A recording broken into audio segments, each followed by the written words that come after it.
Poderá não acreditar, mas aqui na Terra existem lugares onde o casamento é diferente de tudo o que alguma vez conheceu. Existem lugares onde os homens podem ter legalmente várias mulheres. Existem lugares onde as mulheres são tão numerosas que os homens se tornam um recurso escasso. E também há comunidades que consideram a partilha de um parceiro como algo perfeitamente normal. O que deu origem a estes paradoxos e por que é que ainda existem hoje? Comecemos pelo mais chocante. Chukotka e Alasca, onde os homens emprestam as suas mulheres por uma noite. Em algumas comunidades esquimós em Chukotka, Rússia, e Alasca, Estados Unidos, existia outrora um costume que faria a maioria do mundo moderno estremecer. Aqui, não era considerado traição se um homem permitisse que a sua mulher recebesse convidados masculinos durante a noite, mas sim um ato de hospitalidade. Com o consentimento do marido, a mulher era responsável por satisfazer todas as necessidades do convidado durante a sua estadia. Este costume não surgiu do desejo, mas de uma pressão de sobrevivência secular. As temperaturas de inverno frequentemente caíam abaixo de 30 graus negativos, por vezes até 40 graus negativos. A comida era escassa, as crianças nascidas eram fracas e a taxa de mortalidade era muito alta.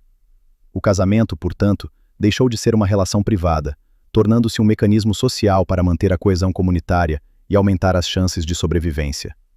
Neste contexto, o conceito de fidelidade foi posto de lado, dando lugar à lógica fria da sobrevivência. Mas até onde pode o ser humano ir quando a sobrevivência o força a ultrapassar limites morais familiares? 2. Estônia, um país onde os homens são raros. Na Estônia, existe há décadas um paradoxo silencioso, mas persistente. É um dos países europeus onde o número de mulheres supera em muito de homens, não devido à taxa de natalidade, mas porque os homens partem ou morrem sucessivamente. As consequências da Segunda Guerra Mundial ainda são visíveis, quando inúmeros homens foram enviados para a frente e nunca mais regressaram. Seguiu-se uma onda de declínio da saúde pública, com uma taxa de dependência de álcool e tabaco entre os homens várias vezes superior à das mulheres.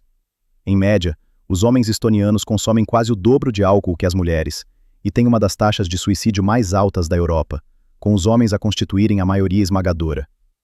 Todos os anos, dezenas de milhares de pessoas deixam o país em busca de oportunidades econômicas, e a maioria delas são homens.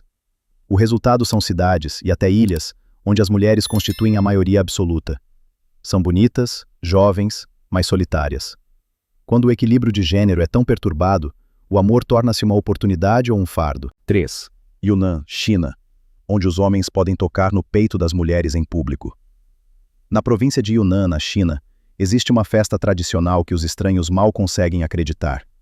Todos os anos, em certos dias do 7º mês do calendário lunar, a comunidade étnica Yi organiza um ritual onde os homens podem tocar no peito das mulheres em público. Esta não é uma indelicadeza arbitrária, mas um antigo costume cultural com regras claras. Durante toda a festa, tanto homens como mulheres devem participar, e espera-se que as mulheres aceitem este ato com alegria, pois acreditam que traz sorte e bênçãos. Jovens solteiros reúnem-se em grande número e veem isto como uma oportunidade para encontrar um parceiro. Se duas pessoas se sentem atraídas uma pela outra, deixam a multidão juntas e dirigem-se para o pinhal na montanha para conversarem em privado. O que é chocante para o mundo exterior é considerado normal nesta comunidade. Se os limites do corpo podem ser ultrapassados pela sociedade, qual é a diferença entre tradição e tabu? 4. Letônia, onde as mulheres são abundantes.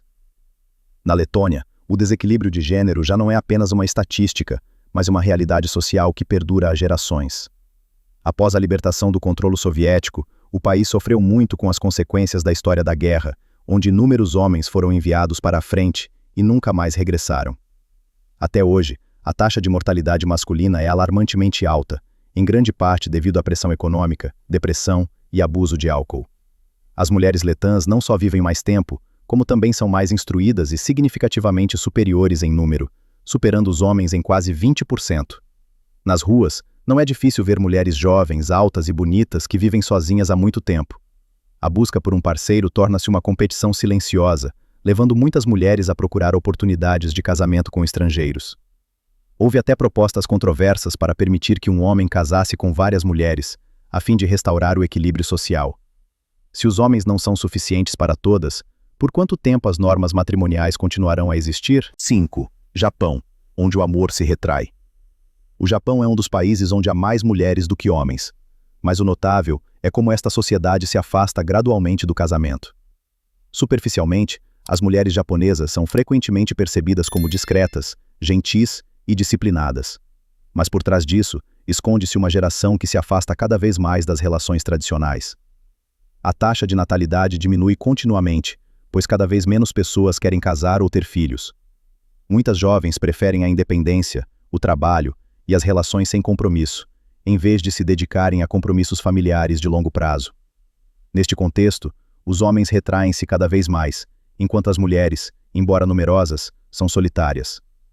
Espaços de entretenimento temáticos, onde as pessoas procuram ligações temporárias e sem julgamento, surgem cada vez com mais frequência. Se os deveres são percebidos como um fardo e os compromissos se tornam algo evitável, o amor no Japão evolui ou desaparece gradualmente. 6. Hungria, onde a beleza feminina avassala os homens. A Hungria é um país europeu onde o equilíbrio de gênero está significativamente deslocado a favor das mulheres há décadas. A causa mais profunda reside na Segunda Guerra Mundial, quando uma grande parte dos homens foi enviada para a frente e nunca mais regressou, deixando uma lacuna que persiste até hoje. Enquanto isso, as mulheres húngaras dominam cada vez mais, tanto em número quanto no panorama social. São conhecidas pela sua distinta beleza da Europa de Leste, ganharam vários concursos de beleza internacionais e são sempre consideradas um símbolo atraente da região. Na capital, Budapeste, os famosos banhos termais tornam-se um local de convívio, onde locais e turistas relaxam, conversam e interagem. As mulheres húngaras são frequentemente descritas como calorosas, emocionais e dispostas a trazer novos impulsos para os relacionamentos. Mas se as mulheres são cada vez mais numerosas e os homens cada vez mais escassos, será este romantismo uma vantagem ou uma pressão invisível na vida amorosa? 7. Dongguan, China, onde os homens são alvo de troça se tiverem apenas uma namorada. Em Dongguan, província de Guangdong, China, existe uma realidade social que choca muitos estrangeiros. Aqui, por vezes é considerado vergonhoso se um homem tiver apenas uma namorada. A razão reside num grave desequilíbrio de gênero, onde o número de mulheres supera significativamente o de homens. Estima-se que existam apenas cerca de 89 homens por cada 100 mulheres. Neste contexto, é comum que os homens mantenham múltiplas relações simultaneamente, e, surpreendentemente, isto é frequentemente aceito pelas mulheres como uma parte normal da vida.